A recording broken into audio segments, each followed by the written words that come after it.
Kasabay ng opisyal na pagsindi ng Olympic Flames sa Olympia, Greece, nagsagawa ng torch relay ang ambassador ng Greece at ambassador ng France sa Pasay City. Yan ang ulat ni Daryl Oclares. Mula sa Greece kung saan nagsimula ang Olympics, opisyal na sinindihan ng Olympic Flame bilang simbolo ng napipintong pagbubukas ng Paris Summer Games sa Hulyo at ng Paralympic Games sa darating na Setyembre. Kaya bilang pakikiisa ng bansa sa Olympic tradition na ito, isang torch relay ang sinagawa noong Martes sa Mall of Asia Globe sa pagitan ni Greek Ambassador Ioannis Pediotes at French Ambassador Marie Fontanelle. Matapos ito, bumisita rin sina Pediotes at Fontanelle sa isang photo exhibit na itinanghal ng Agency Française Presse Alliance Française de Manille at ng French Embassy in the Philippines. Pinamagatan nitong Legacy in Motion bilang pagbibigay pugay sa mga Olympic at Paralympic athletes kung saan tampok ang ilan sa mga Pilipinong nakatapak at nagwagina sa Olympiada.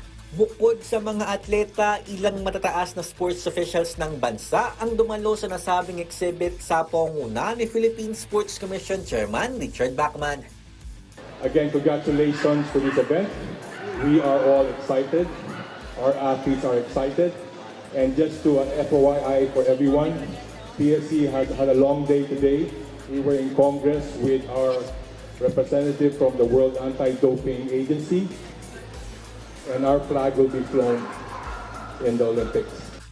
Ayon naman kay Philippine Paralympic Committee President Mike Barredo, magsisilbing inspirasyon ng mga larawang nakuna ng AFP sa mga Pilipinong atleta na nanaisin ding maging isang Olympian o Paralympian.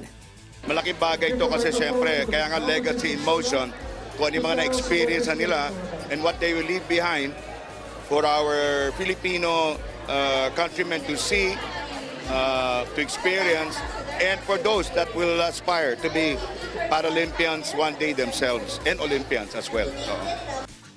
Ikinatuwa naman ng mga Paralympic athletes na sina Gerald Pete Mangliwan at Ernie Gawila ng patuloy na pagiging inclusive ng sports sa buong mundo. Ngayon ko lang naranasan yung ganitong may magkaroon ng ganitong event na na-include po yung para masaya na nagkakaroon ng ganitong event na naging inclusive na siya. Mas lalo kaming ginaganahan kasi yun nga, parang hindi na katulad dati na parang naiiwan lagi yung para-athlete.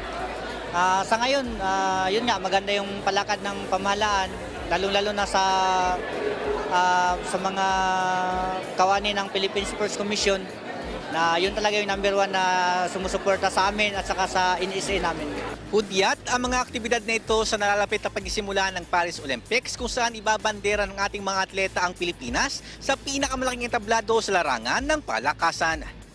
Daryl Oclares para sa Pambansang TV sa Bagong Pilipinas.